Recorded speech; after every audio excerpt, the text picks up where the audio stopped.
Now imagine this. Clint Eastwood walks into a diner, quietly sipping his coffee, until a young waitress starts mocking his politics without realizing who he is. What happens next will completely shock you. Stay tuned to find out how one quiet man teaches a bold, outspoken waitress the most important lesson of her life. Trust me, you won't want to miss this. Before we dive into this incredible story, let me know where you're watching from in the comments. And don't forget to like and subscribe so you don't miss out on more exciting content. The diner's door swung open with a soft chime, cutting through the hum of quiet conversations and the low murmur of the jukebox. The warmth inside hit Clint Eastwood immediately, as if the air itself welcomed him.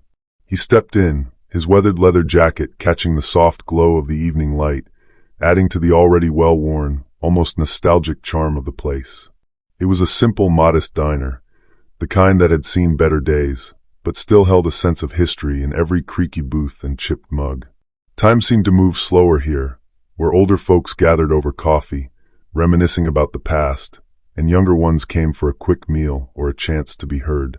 The clatter of plates, the hiss of the coffee machine, and the occasional burst of laughter from a nearby table created an atmosphere that was familiar, comfortable, a place that made you feel like you belonged, even if you were a stranger. Clint wasn't a stranger, though. He'd been coming here for years, since he first stumbled upon this diner after a long day of shooting on location in a town that felt like it had been forgotten by time. The place had its own quiet dignity, much like him. The kind of dignity that didn't ask for attention, but simply commanded it.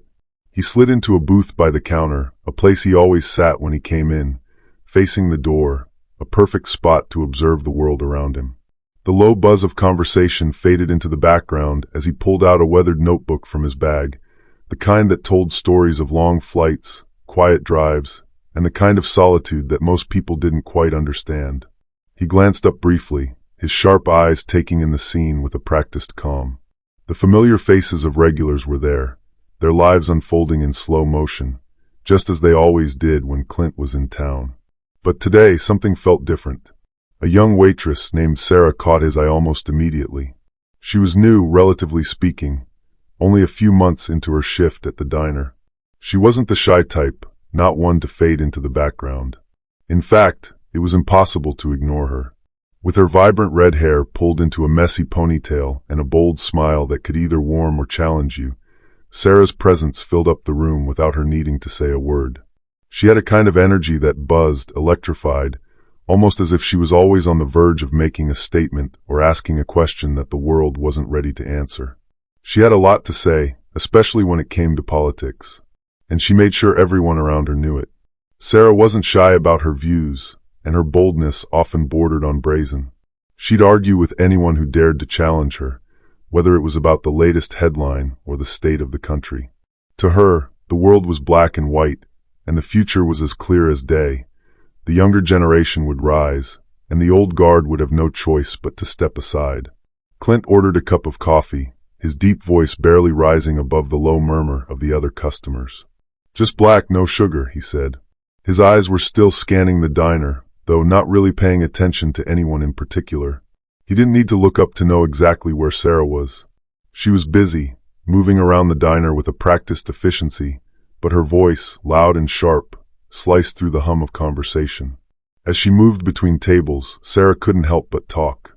She was in the middle of one of her latest rants, as she often was when she had a captive audience. The topic, as always, was politics. This time, she was railing against the so-called old-school mindset, criticizing the stubbornness of older generations who refused to see the world as it was now.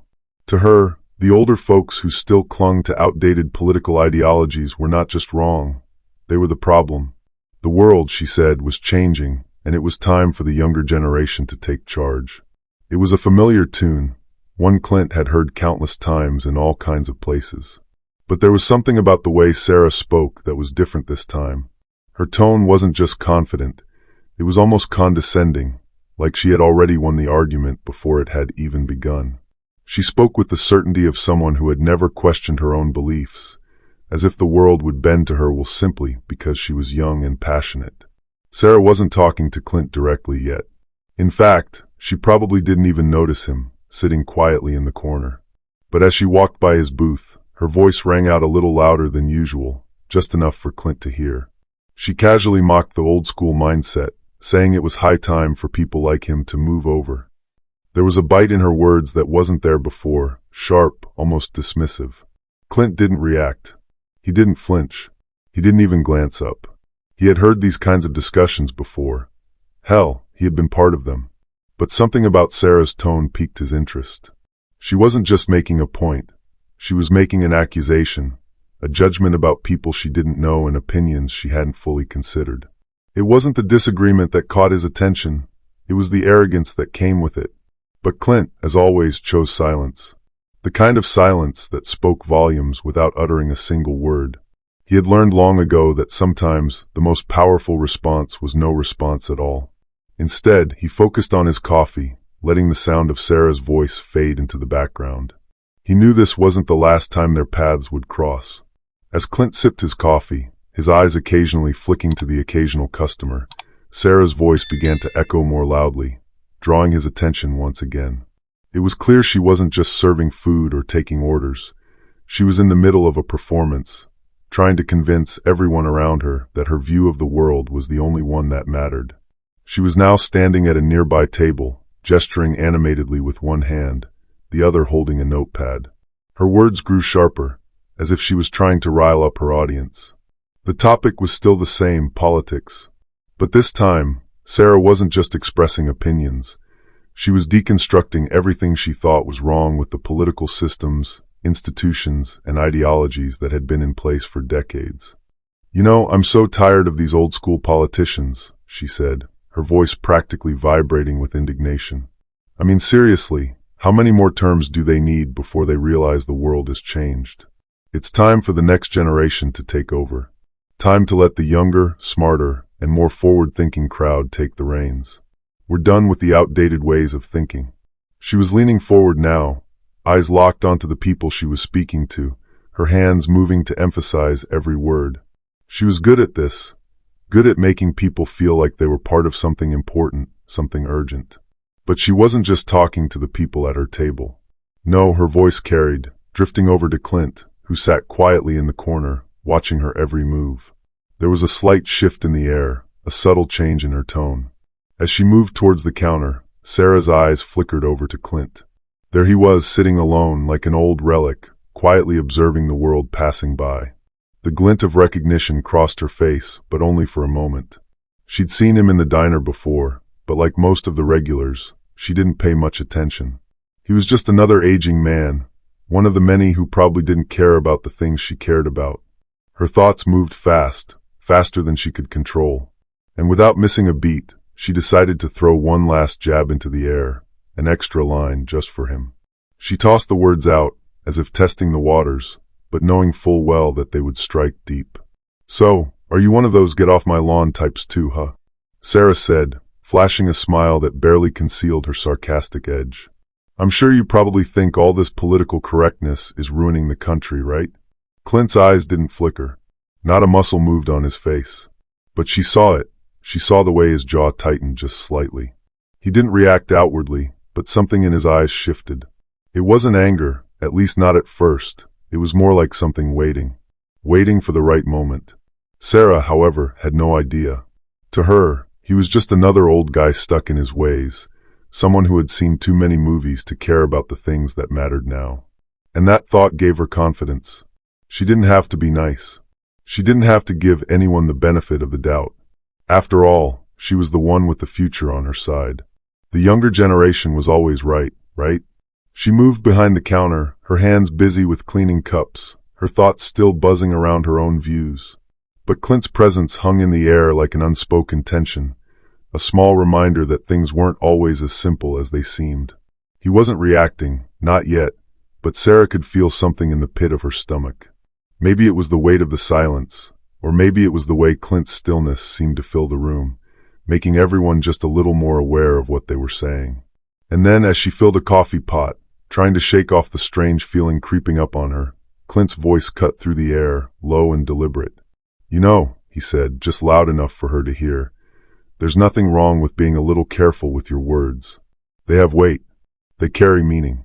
You should watch them." It wasn't an accusation. It wasn't a challenge. It was simply a statement. But something about it stopped Sarah in her tracks. She stood there for a moment, hands frozen in midair as she poured coffee, her brain struggling to process the remark. She turned her head, almost instinctively, to look at Clint. He wasn't looking at her. His eyes were still fixed on his coffee, his hands resting calmly on the table. But the air around him had changed. The words lingered, like smoke hanging in the air after a match has been struck. Sarah's initial reaction was to brush it off. Maybe it was just some old guy trying to sound wise, trying to get a reaction. But then the thought took root. What did he mean? Why did he say that? Was he talking to her? Had he heard her? She glanced back at Clint once more, but he was already lost in the quiet rhythm of his coffee, his presence unshaken. The seconds stretched, and the conversation around the diner continued, but Sarah couldn't help feeling like she had just made a mistake. She couldn't quite put her finger on it yet, but she knew something had shifted. The diner, bathed in the soft glow of its overhead lights, hummed with a quiet energy. People chatted, forks clinked against plates, and the familiar sounds of a busy kitchen floated in from behind the swinging doors. Sarah continued to move about, clearing tables and checking on customers, but her mind was elsewhere. It was still wrestling with Clint's words, his casual remark, the way it had cut through her certainty. She was used to being in control, used to knowing exactly what people thought and how they would respond to her opinions. But with Clint, something felt off. It wasn't like the usual debates she had with customers or coworkers. His silence, his calm, was unsettling in a way she couldn't explain. It almost made her feel reckless. She had thought she was just making conversation, sharing what she thought was truth. But now she wasn't so sure. As she walked back toward the counter, lost in thought, the diner's door opened again. Sarah looked up instinctively, her eyes narrowing slightly to adjust to the new light that spilled into the room. It was the same sound, the same soft chime of the doorbell that had heralded Clint's arrival, but this time, the entrance felt different. A figure stepped inside, his presence immediately commanding attention. It wasn't just the man's age or the quiet confidence with which he carried himself. It was the way he seemed to fill the room, almost as if the air shifted to make space for him. Sarah noticed the way the regulars reacted. Heads turned, a few people nodded respectfully. The diner owner, a large, jovial man named Rick, who was usually behind the counter cracking jokes and talking to customers, stepped forward quickly. "Sir," Rick called out, his voice booming across the room. "It's good to see you. I didn't know you were coming by today." For a moment, Sarah's mind was too busy processing the scene to fully connect the dots. She had seen Rick and Clint chat before, but she'd never really paid attention. Clint was just another older man, a regular who came in for coffee. So why the sudden formality from Rick? Why was everyone in the diner suddenly standing a little straighter? Then it hit her. The realization was like a slap to the face, so fast and so hard that it left her breathless. This wasn't just any old man. This was Clint Eastwood. The Clint Eastwood, the Hollywood legend, the man who had defined an entire era of film, who had lived 1,000 lives on screen, 1,000 more off. She hadn't recognized him before. How could she have? She was so wrapped up in her own bravado, in her own rush to prove herself, that she had completely missed who was sitting in front of her. Her face turned pale. She stood frozen for a moment, unable to move, unable to speak. All of a sudden, the diner seemed too small. Her heart began to pound, and she could feel the heat of embarrassment creeping up her neck. Rick, noticing her shock, looked over at Sarah, his smile fading as he saw the realization dawn on her. "Sarah," he said gently, "this here is Clint Eastwood." Sarah's mouth went dry. I didn't know," she stammered. Her mind raced to catch up with the scene unfolding in front of her. The jokes, the sarcasm, everything she had said in her rant, all of it had been directed at him. The man who, in an instant, went from being a simple diner regular to the legendary actor whose films had shaped generations. Clint didn't seem to mind. In fact, he didn't even flinch. His gaze, still calm and steady, swept over Sarah. His expression didn't change, but the weight of his presence now felt different. He wasn't angry. He didn't need to be. There was something more powerful than anger in the way he carried himself. It was a quiet strength, one that said he had seen it all before and wasn't in the mood for confrontation. He took a seat at the counter again, as if nothing had happened. His voice was soft, but it carried in the air. "I'll take my usual, Rick. No sugar, just black." Rick, still with a look of understanding on his face, nodded and went to prepare Clint's coffee. The rest of the diner seemed to breathe in unison, everyone trying to pretend they hadn't just witnessed an uncomfortable moment. But Sarah couldn't shake the feeling that the room was holding its breath, waiting for something to happen. It wasn't just Clint's fame that had thrown her off. It was the way he had handled the situation. The way he had allowed her to make a fool of herself without saying a word, without confronting her directly. The sheer weight of his silence, of his knowledge, hung in the air like a challenge she hadn't even realized she'd taken. Sarah, still standing at the counter, felt a mix of embarrassment and confusion swirling inside her.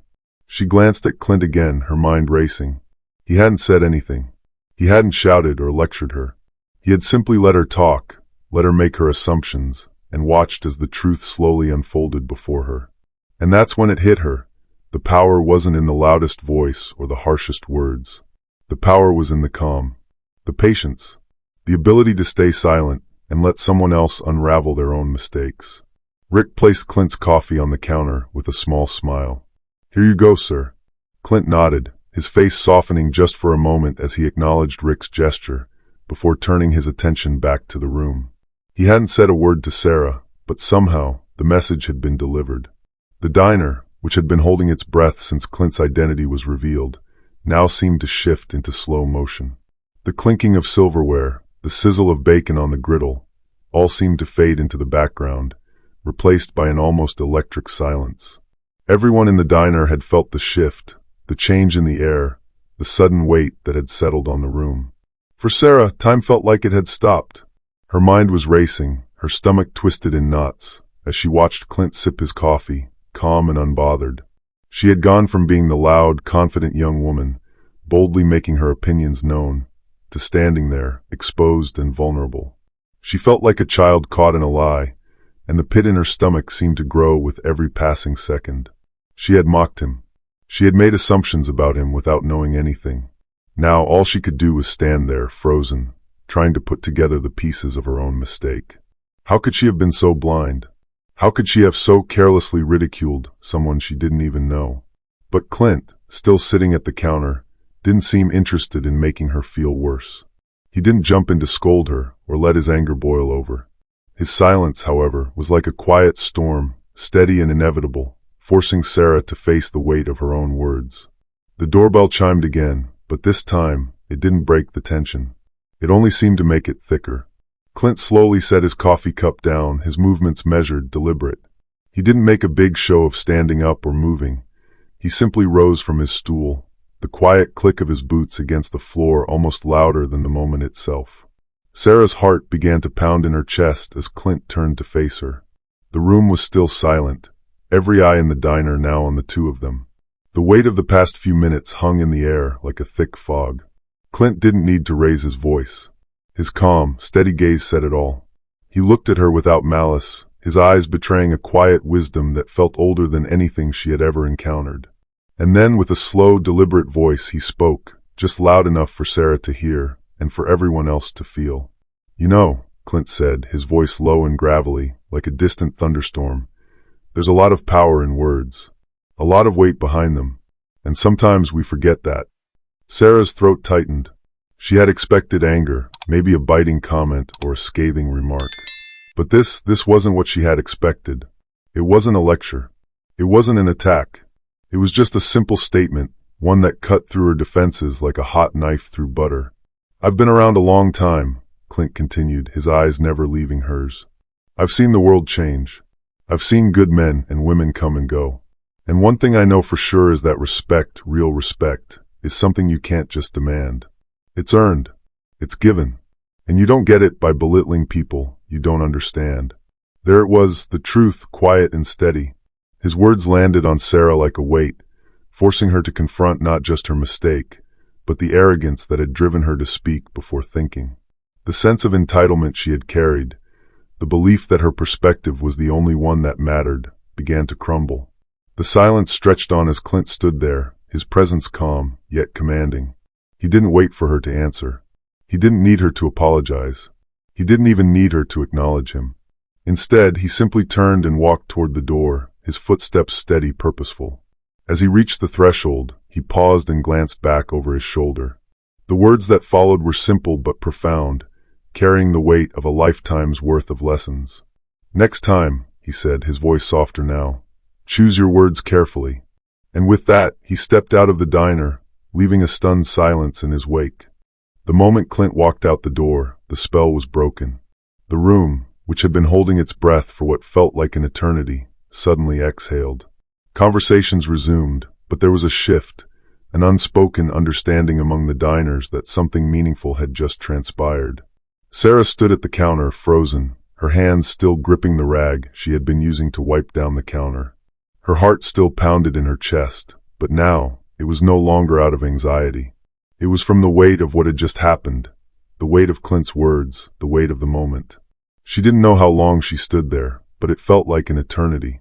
She wasn't sure what to do with herself, or with what Clint had just said. It wasn't just a lesson about politics or respect. It was a lesson about herself, about how easily she had slipped into the habit of assuming she knew everything. How quickly she had judged someone based solely on her own narrow perspective. As Sarah slowly came back to her senses, Rick, who had been quietly observing, walked over to her, his voice gentle. "Don't take it too hard, kid. Clint's got a way of making people think." She nodded, but her mind was elsewhere. Clint hadn't needed to shout at her, hadn't needed to put her down. His calm had been enough to make her realize her own mistake. And that, she knew, was the real lesson.